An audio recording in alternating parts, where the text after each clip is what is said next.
Hello friends, welcome to government exams coaching. मैं हूं कपिल और आप देख रहे हैं एनसीईआरटी क्लास 6 साइंस का चैप्टर नंबर 12 विद्युत तथा परिपथ। दोस्तों, चैप्टर 1 से लेकर चैप्टर 11 तक हम अपनी पिछली वीडियोस में कवर कर चुके हैं। अगर आपने वो वीडियोस नहीं देखी हैं तो चैनल की प्लेलिस्ट में जाकर आप वो वीडियोस देख सकते हैं। दोस्तों, इस तरह की हाईलाइटेड पीडीएफ्स और एनसीईआरटी एमसीक्यूज को पाने के लिए आप हमारे टेलीग्राम ग्रुप को ज्वाइन कर सकते हैं दोस्तों, जिसका लिंक हमने डिस्क्रिप्शन बॉक्स में दिया हुआ है। दोस्तों, ये वीडियो अगर आपको पसंद आए तो वीडियो को लाइक करना, शेयर करना, हमारे चैनल को सब्सक्राइब करना बिल्कुल मत भूलना। तो चलिए दोस्तों, शुरू करते हैं आज की क्लास।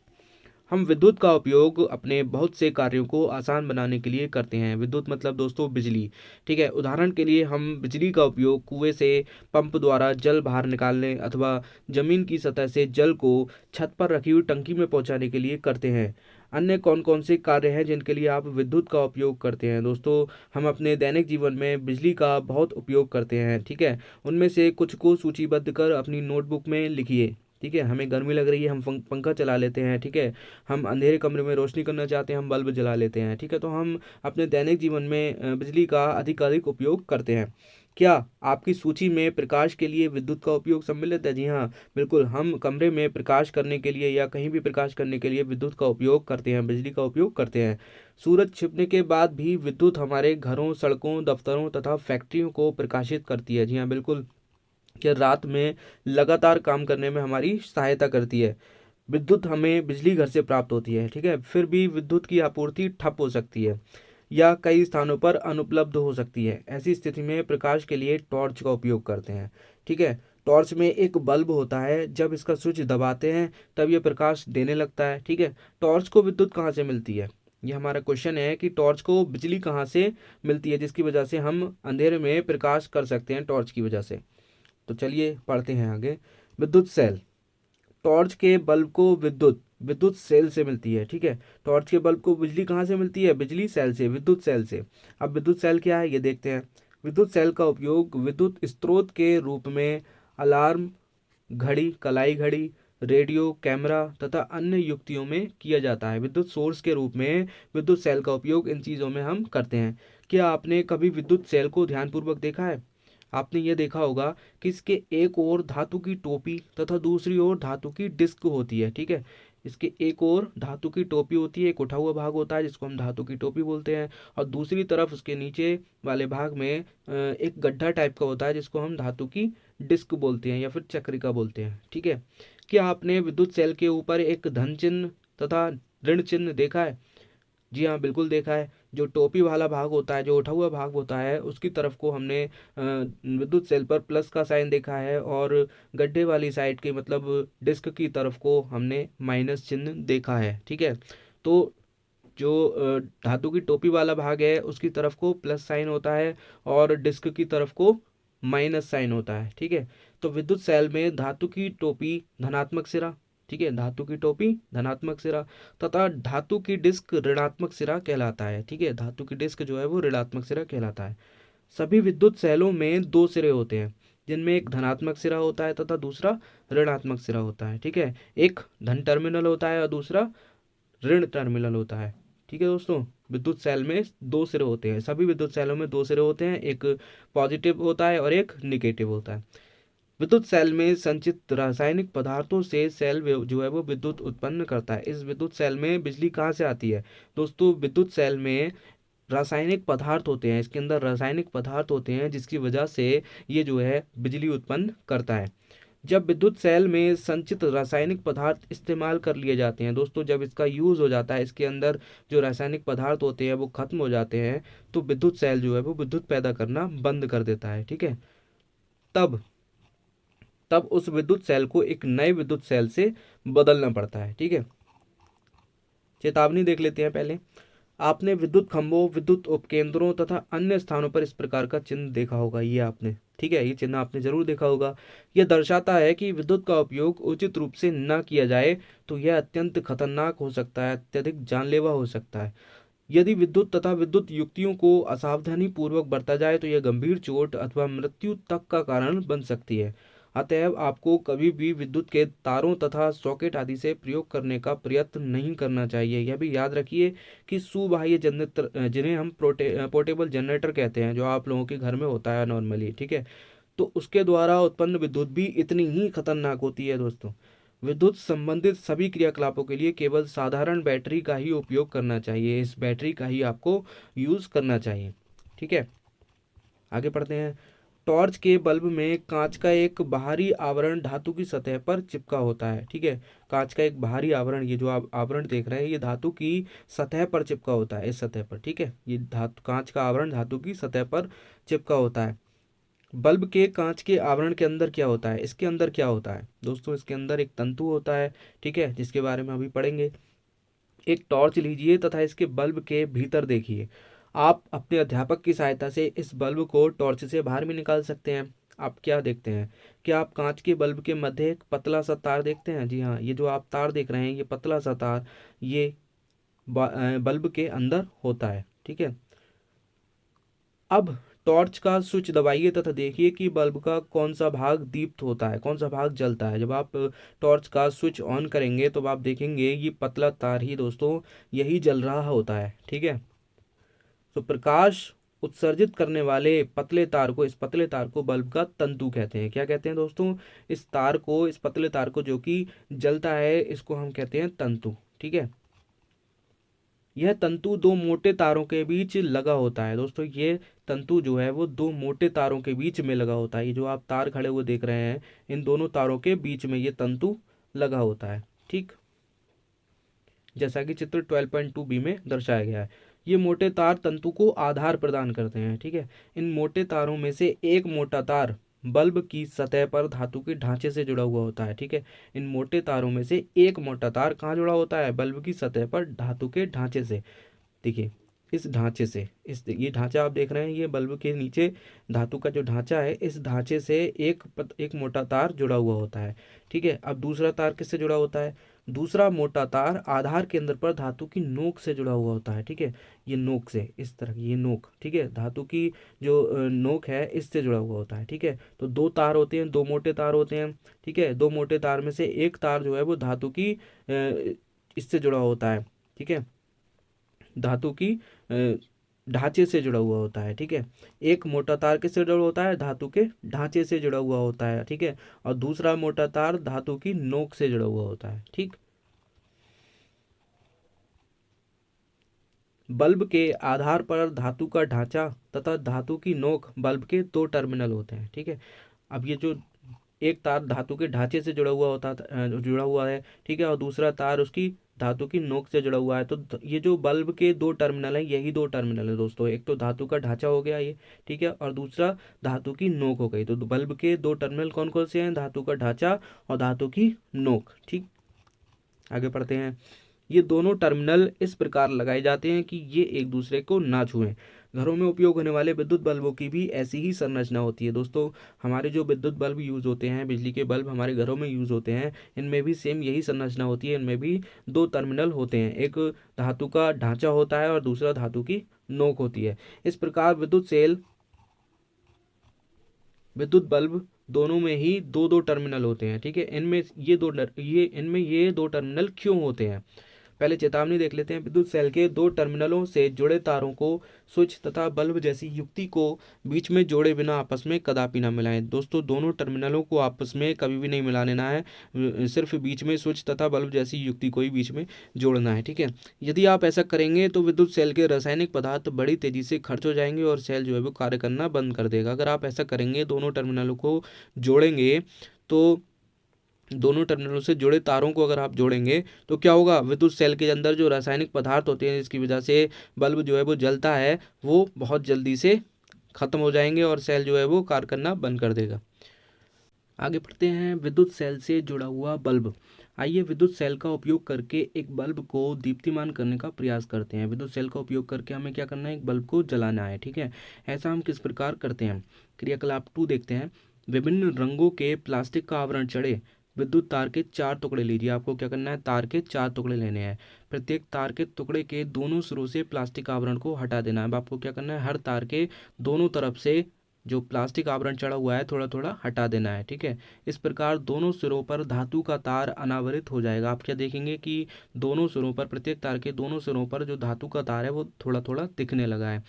ठीक है, दो तारों के अनावृत भागों को विद्युत सेल तथा दूसरे दो को बल्ब से जोड़ना है। अब क्या करना है आपको, दो तारों के जो अनावृत भाग हैं, जो बिना ढके हुए तार हैं, उनको विद्युत सेल तथा दूसरे दो को आपको बल्ब से जोड़ देना है इस तरह से। ठीक है, इन दो तारों को हमें क्या करना है, विद्युत सेल के दोनों टर्मिनलों से जोड़ना है। ठीक है, और यहाँ पर दूसरे दो तारों को बल्ब के दोनों सिरों से जोड़ना है, दोनों टर्मिनलों से जोड़ना है, ढांचे से भी और नोक से भी। ठीक है, धातु के ढांचे से भी और धातु की नोक से भी दोनों तारों को हमें जोड़ना है।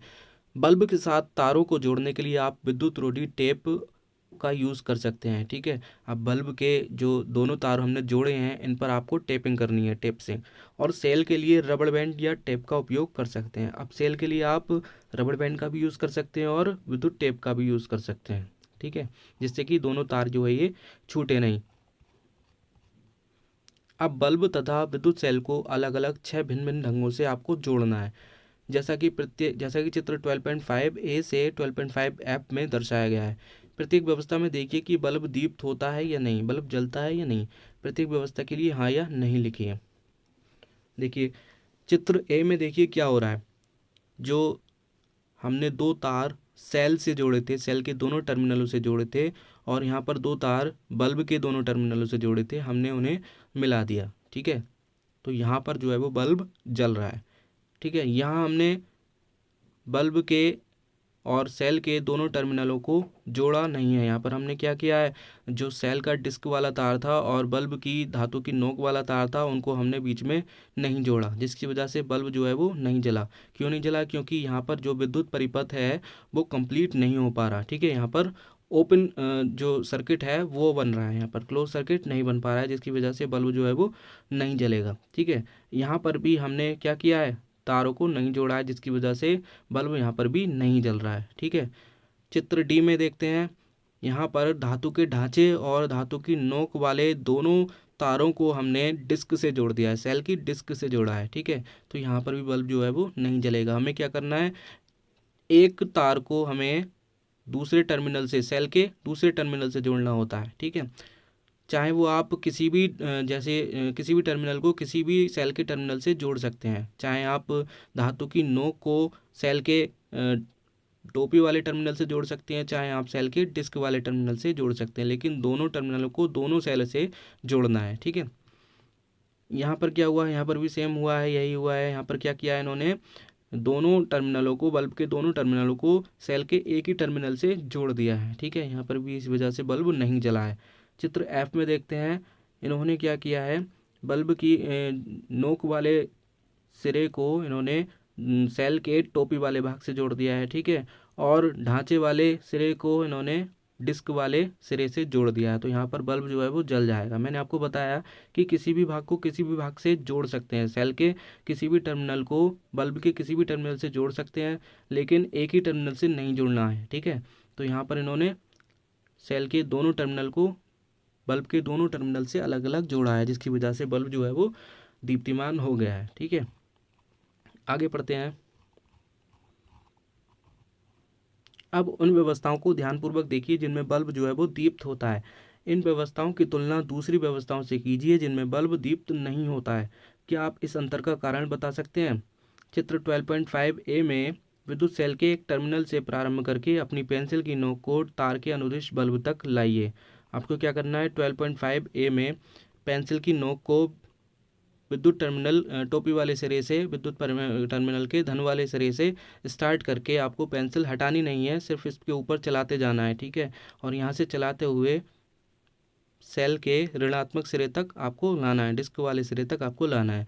ठीक है, अगर आपकी पेंसिल नहीं उठती है पूरे राउंड में, अगर आपकी पेंसिल नहीं उठती है तो इसका मतलब यह है कि विद्युत परिपथ जो है वो क्लोज्ड परिपथ है, जिसकी वजह से बल्ब जो है वो जल रहा है। ठीक है, अगर आपकी पेंसिल किसी भी चित्र में उठ जाती है तो इसका मतलब जो सर्किट है वो क्लोज नहीं है, ओपन सर्किट है। ठीक है, जिसकी वजह से बल्ब यहाँ पर नहीं जल पा रहा है। ठीक है, तो अगर हम चित्र बी में लेके आएंगे पेंसिल को चलाते हुए तो यहाँ तक ठीक है, यहाँ तक आ रहा है, ठीक है ठीक है ठीक है, लेकिन जब यहाँ तक आएगा तो हमें पेंसिल को उठाना पड़ेगा और उठा करके यहाँ तक लाना पड़ेगा। ठीक है, फिर उठा के हमें पेंसिल को फिर चलाना है यहाँ से यहाँ तक, तो इसकी वजह से हमें पेंसिल को उठाना पड़ा। ठीक है, तो जिसकी वजह से ये बल्ब जो है वो नहीं जल रहा है। तो हमें ऐसे ही सभी चित्रों में करना है।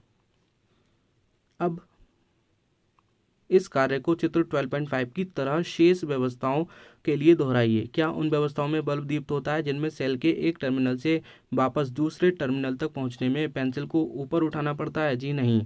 उन चित्रों में, उन व्यवस्थाओं में बल्ब दीप्त नहीं होगा जिनमें हमें एक टर्मिनल से दूसरे टर्मिनल में जाने के लिए पेंसिल को हमें ऊपर उठाना पड़ रहा है, उनमें बल्ब जो है वो नहीं जलेगा। ठीक है। बात करते हैं विद्युत परिपथ की। क्रियाकलाप 2 में आपने विद्युत सेल के एक टर्मिनल को तार द्वारा बल्ब से होते हुए विद्युत सेल के दूसरे टर्मिनल से जोड़ा था। ध्यान दीजिए कि चित्र 12.5A तथा चित्र 12.5F की व्यवस्थाओं में विद्युत सेल के दो टर्मिनल बल्ब के दो टर्मिनल से जोड़े गए हैं। ठीक है, विद्युत सेल के दो टर्मिनल बल्ब के दो टर्मिनलों से जोड़े गए हैं। इस प्रकार की व्यवस्था विद्युत परिपथ का एक उदाहरण होती है। ठीक है, ये दोनों व्यवस्थाएं कैसी हैं? विद्युत परिपथ का उदाहरण है, एक ये और एक ये। ठीक है, इसमें क्या हुआ है? विद्युत बल्ब के दोनों टर्मिनलों को विद्युत सेल के दो टर्मिनलों से जोड़ा गया है। तो विद्युत परिपथ क्या होता है? विद्युत परिपथ विद्युत सेल के दो टर्मिनलों के बीच विद्युत प्रवाह के संपूर्ण पथ को दर्शाता है। ठीक है, विद्युत परिपथ क्या करता है? विद्युत सेल के दो टर्मिनलों के बीच विद्युत प्रवाह के संपूर्ण पथ को दर्शाता है। बल्ब केवल तभी दीप्त होता है जब परिपथ में विद्युत धारा प्रवाहित होती है। ठीक है, जब परिपथ में विद्युत धारा प्रवाहित होगी तभी तो बल्ब दीप्त होगा। ठीक है, जब विद्युत धारा प्रवाहित ही नहीं होगी, जैसे इसमें यहाँ प्रवाहित नहीं हो पा रही थी, यहाँ कट गया था, जिसकी वजह से बल्ब दीप्त नहीं हो रहा था। ठीक, किसी विद्युत परिपथ में चित्र 12.6 में दर्शाए गए अनुसार विद्युत धारा की दिशा विद्युत सेल के प्लस टर्मिनल से माइनस टर्मिनल की ओर होती है। दोस्तों, ये जो दिशा होती है विद्युत धारा की, वो पॉजिटिव से हो करके निगेटिव तक होती है। ठीक है, ये इसकी दिशा होती है विद्युत धारा की। जब बल्ब के टर्मिनलों को तार के द्वारा विद्युत सेल के टर्मिनलों से जोड़ा जाता है तो बल्ब के तंतु से होकर विद्युत धारा प्रवाहित होती है। जब विद्युत सेल से धारा प्रवाहित होती है और जब ये प्रवाहित होती जाती है तो ये कहाँ से प्रवाहित होती है? ये बल्ब के तंतु से होकर प्रवाहित होती है। ठीक है, यहाँ से प्रवाहित होना शुरू हुई है तो ये बल्ब के तंतु से होकर जाएगी और वापस से सेल के नेगेटिव पार्ट तक चली जाएगी। ठीक है, तो यहाँ पर तंतु से भी तो प्रवाहित हो रही है ना, तो यह बल्ब को दीप्तिमान करती है। ठीक है, कभी कभी विद्युत बल्ब विद्युत सेल से जुड़े होने पर भी दीप्त नहीं होता। क्यों नहीं होता? कभी कभी क्या होता है, विद्युत बल्ब विद्युत सेल से जुड़ा हो रहा है, ठीक है, सब कुछ ठीक है, लेकिन फिर भी बल्ब नहीं जल रहा। ऐसा बल्ब के फ्यूज होने के कारण हो सकता है। ऐसा हो सकता है कि बल्ब जो है वो फ्यूज हो। फ्यूज बल्ब को ध्यानपूर्वक देखिए, क्या इसका तंतु अक्षुण्ण है? क्या इसका तंतु टूटा हुआ है?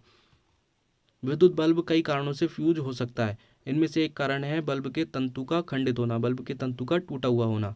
बल्ब का तंतु टूटे हुए होने के कारण विद्युत सेल के टर्मिनलों के बीच विद्युत धारा का परिपथ जो है वो टूट जाता है। ठीक है, मैंने आपको बताया कि विद्युत धारा प्रवाहित होती है तो वो बल्ब के तंतु से होकर जाती है। जब बल्ब का तंतु टूटा हुआ है तो यहाँ पर परिपथ जो है वो टूट जाता है, जिसकी वजह से बल्ब जो है वो दीप्त नहीं होता है। ठीक है, परिपथ टूट जाता है, इसलिए फ्यूज बल्ब के तंतु से विद्युत धारा प्रवाहित ना होने के कारण यह दीप्तिमान नहीं होता है।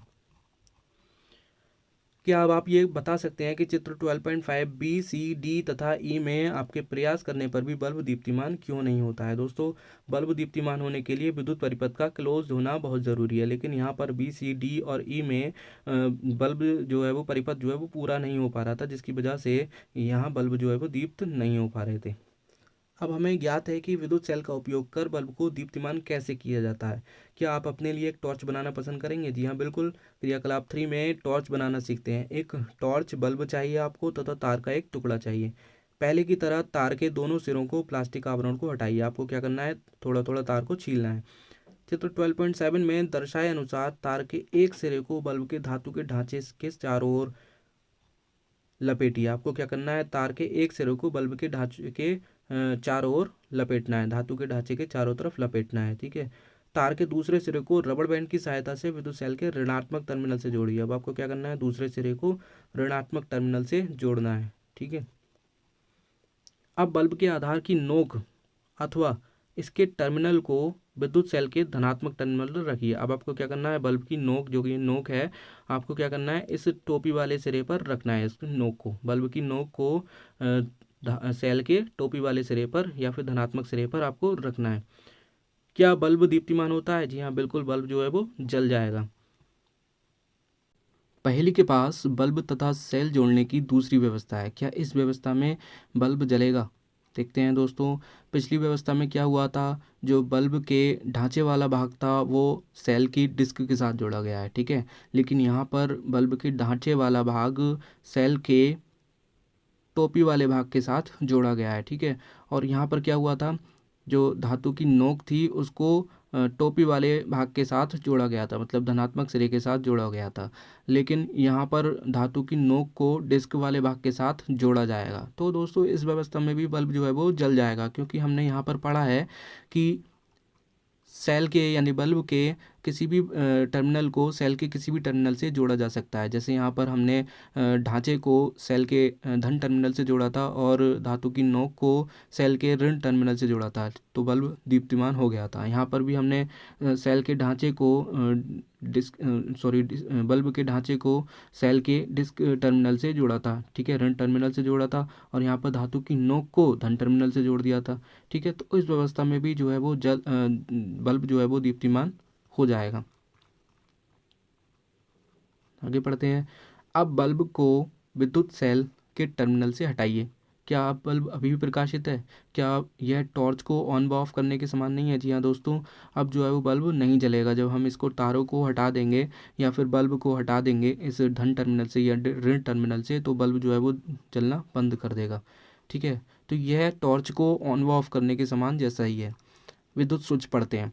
घर में तैयार की गई टॉर्च को ऑन अथवा ऑफ करने में विद्युत बल्ब को विद्युत सेल की नोक से स्पर्श कराते हैं अथवा हटाते हैं। हम क्या करते हैं, विद्युत बल्ब को विद्युत सेल की नोक से स्पर्श कराते हैं या फिर हटाते हैं।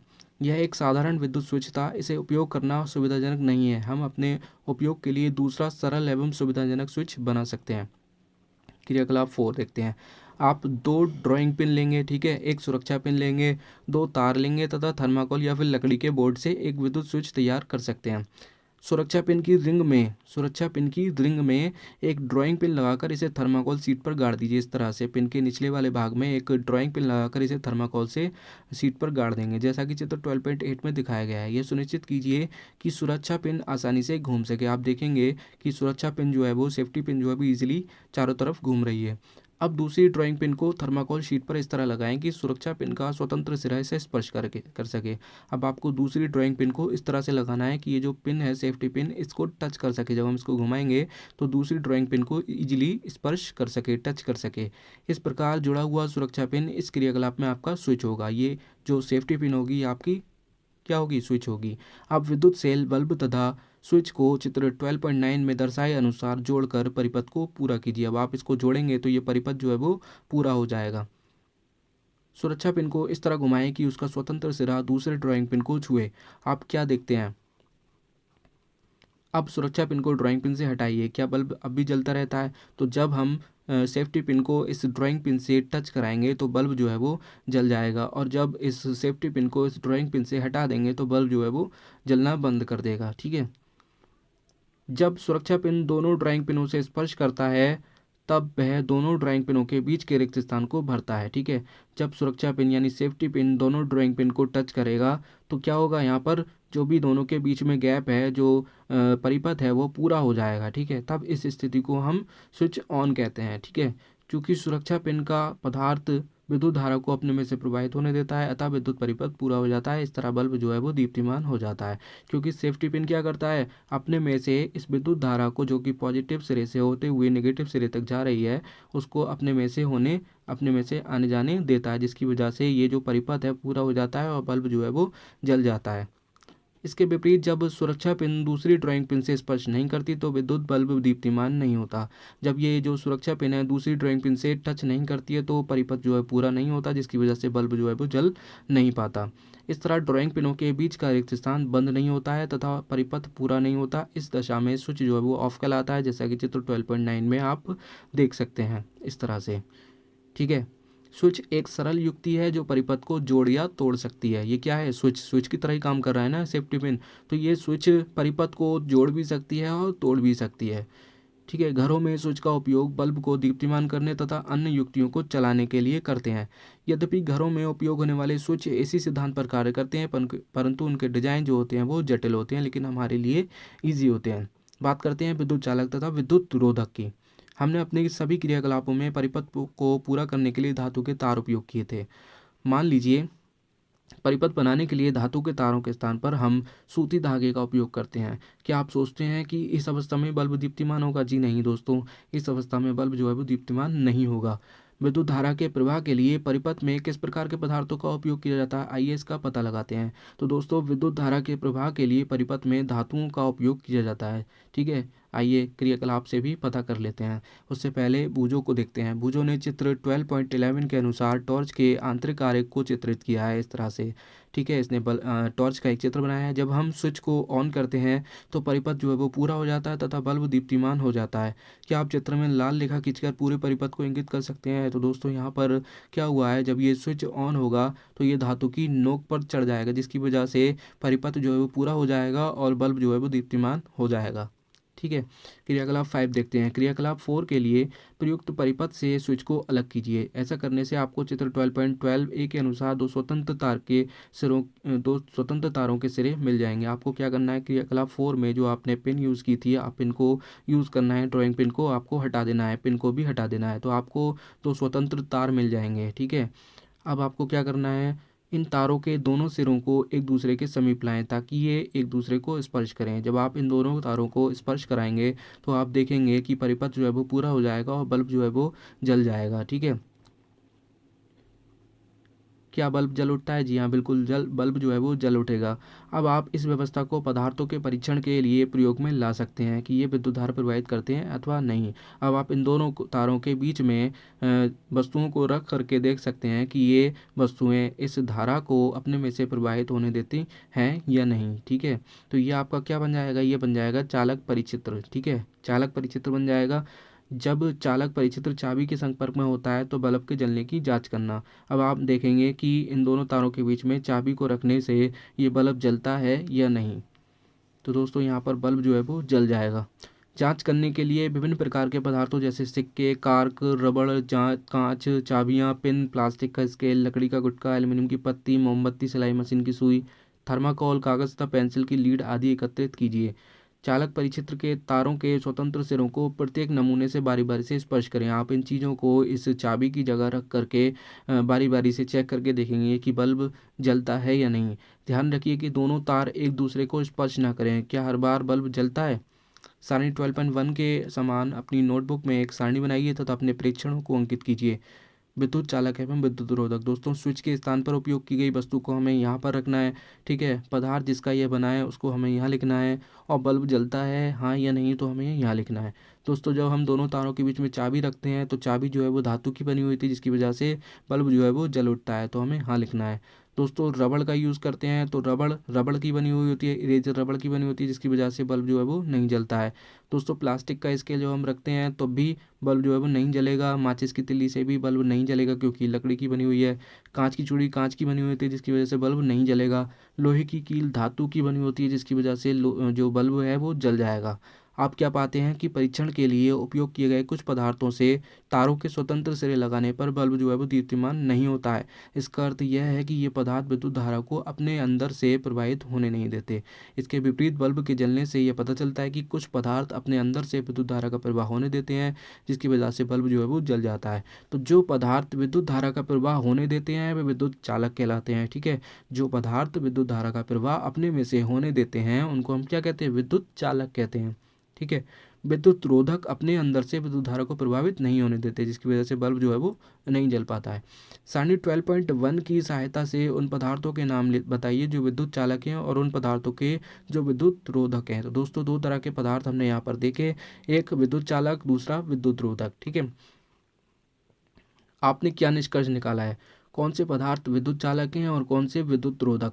अध्याय 4 के उन पदार्थों को स्मरण करें जो चमकदार होते हैं, क्या वे विद्युत चालक हैं? जी हाँ दोस्तों, हमने चैप्टर 4 में कुछ पदार्थ देखे थे जो चमकदार होते थे। ठीक है, उन चमकदार पदार्थों को हम क्या कहते थे, धातु। ठीक है, और धातुएं क्या होती हैं, विद्युत चालक होती हैं।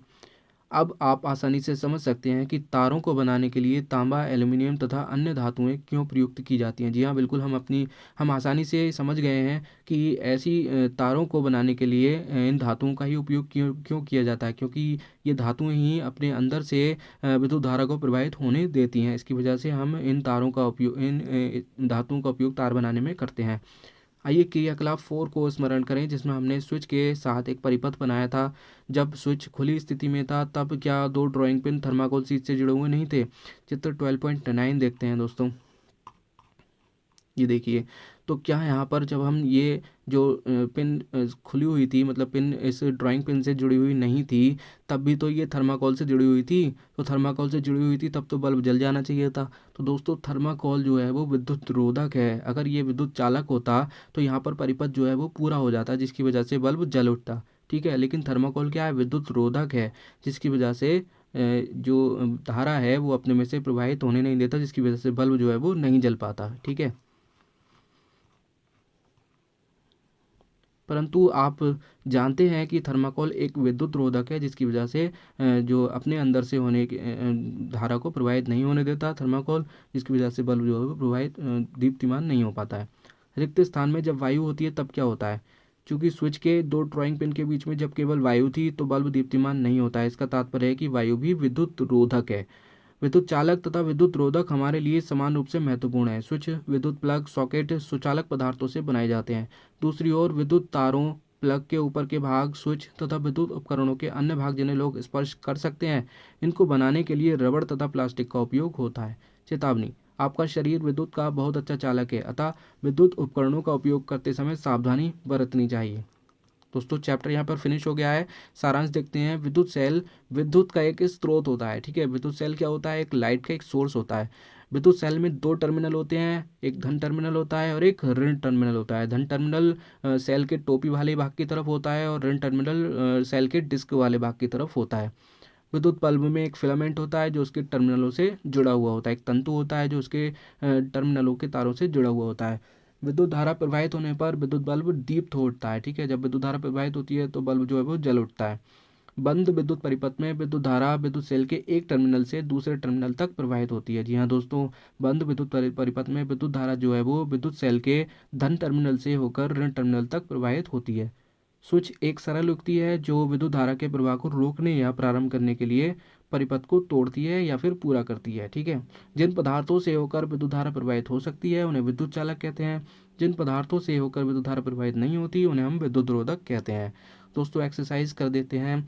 एक युक्ति जो परिपथ को तोड़ने के लिए उपयोग की जाती है स्विच कहलाती है। ठीक है, उससे हम परिपथ को जोड़ भी सकते हैं और तोड़ भी सकते हैं। एक विद्युत सेल में दो टर्मिनल होते हैं, एक धन टर्मिनल होता है, एक ऋण टर्मिनल होता है। दोस्तों सही गलत देखते हैं। विद्युत धारा धातुओं से होकर प्रवाहित हो सकती है। जी हाँ दोस्तों, विद्युत धारा जो है वो धातुओं से होकर प्रवाहित हो सकती है, जिसकी इसी वजह से जो बिजली के तार होते हैं वो धातुओं के ही बनाए जाते हैं। तो दोस्तों ये सही हो जाएगा। विद्युत परिपथ बनाने के लिए धातु के तारों के स्थान पर जूट की डोरी प्रयोग की जा सकती है। जी नहीं दोस्तों, जूट की डोरी जो है विद्युत को अपने में से होकर नहीं प्रवाहित होने देगी, जिसकी वजह से हम तारों को जूट की डोरी का तार को बनाने में जूट की डोरी का प्रयोग नहीं कर सकते। दोस्तों ये गलत हो जाएगा। विद्युत धारा थर्माकोल की शीट से होकर प्रवाहित हो सकती है। जी नहीं दोस्तों, थर्माकोल विद्युत रोधक है, जिसकी वजह से थर्माकोल जो है वो विद्युत धारा को अपने में से होकर जाने नहीं देगा। तो दोस्तों ये भी गलत हो जाएगा। तो दोस्तों ये था क्लास 6 साइंस का चैप्टर नंबर 12। दोस्तों इस तरह की वीडियोस को पाने के लिए आप हमारे चैनल को सब्सक्राइब कर सकते हैं। दोस्तों वीडियो पसंद आया हो तो वीडियो को लाइक करना, शेयर करना, हमारे दोस्त और हमारे चैनल को सब्सक्राइब करना बिल्कुल मत भूलना। तो चलिए दोस्तों मिलते हैं आपसे नेक्स्ट वीडियो में, तब तक के लिए गुड बाय।